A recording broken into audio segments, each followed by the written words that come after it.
Atëherë, përsa i përket këtij njoftimi apo ftese për të paraqitur në organin e akuzës, normalisht që personat të cilët kanë ndjeni lidhur me një vepër penale ose mund të jenë dëshmitar për kryerjen e një krimi apo të presupozuar të një krimi, dhe në momentin që i komunikohet, sepse me aq informacionin që ne kemi parë nga media, zonja Balluku është paraqitur disa herë në organin e akuzës ku ka dhënë deklaratat e saj. Dhe kjo fletëthirrje, kjo ftesë nga prokurori i posaçëm, i cili po heton çështjen, pra me informacionet që ne kemi, është ky prokuror, po mund të jenë edhe prokurorë të tjerë, të cilët punojnë në grup lidhur me hetimin e zonjës Belinda Balluku. Pra kemi të bëjmë në momentin që i komunikohet fletëthirrja dhe i thuhet që do vish me avokat, presupozohet që zonjës Balluku t'i komunikohet akuzë nga ana e organit të akuzës apo nga organi e SPAK-ut ose prokuroria e posaçme.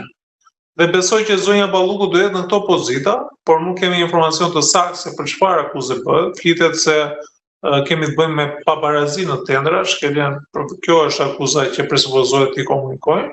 Megjithatë që ne duhet presim në të ardhmen. Ndërsa përsa i përket përplasjes, sepse ajo ka një vizitë zyrtare në Bullgari, Kodi i procedurës penale jep mundësinë personave të cilët thirren në organin e akuzës që në momentin që ka pamundësi të justifikuara, të cilat normalisht nëse ajo është në një udhëtim të parë, patjetër dhe që e ka planifikuar më parë, është i detyruar organi i akuzës që ta shtyp, pra ka disa mundësi të cilat ja jep.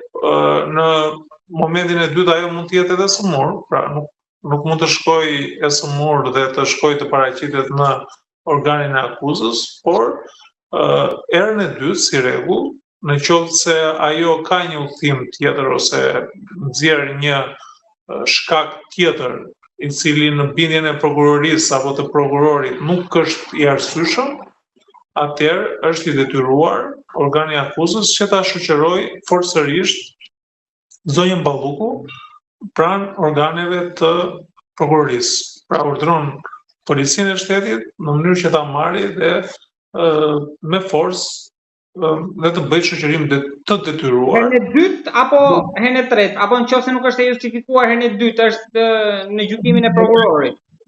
Herën e dytë, pra duhet kaloj edhe një radhë tjetër dhe po sepse ajo mund të ketë edhe një argument të cilin e ka të justifikuar.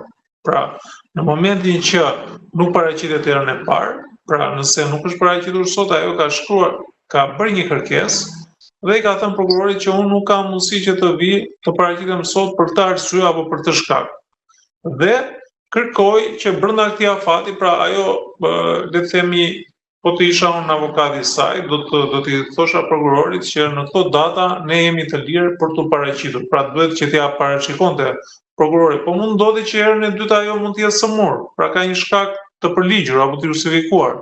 Kështu që edhe në këtë rast prokurori është i detyruar që ta shtyjë dhe të caktojë një datë tjetër. Nëse herën e tretë ajo nuk ka një shkak të përligjur, atëherë prokurori është i detyruar që të bëjë urdhërim të detyrueshëm. Dhe urdhrimin e bën nëpërmjet forcave të rendit apo forcave të policisë, në mënyrë që ajo të vijë dhe të paraqitet pranë organit të akuzës dhe të japi deklaratat e veta ose prokurori të bëjë komunikimin e akuzës nëse ajo është person për të cilin prokuroria ka dalë në konkluzionin se ka kryer apo ka konsumuar ndonjë vepër penale. Dhe pastaj do marrë cilësinë e të pandehurës, pra nga deri tani që është person, mund të jetë personën e tim, në momentin që komunikohet akuza, atëherë ka marrë statusin e të pandehurës.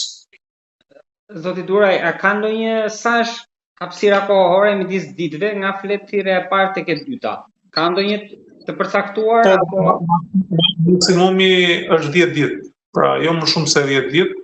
Prokurori mund ta shtyjë këtë si njoftim. Megjithatë, ne duhet të shikojmë sepse varet se çfarë kërkese ka bërë zonja Balluku, që mund të ketë agjendën të ngarkuar për shkaqe të punës dhe nga kërkesës që ka, sepse ajo ka dy detyra, detyrën e Ministrës së Energjetikës dhe të Infrastrukturës dhe zëvendës kryeministri i Republikës së Shqipërisë.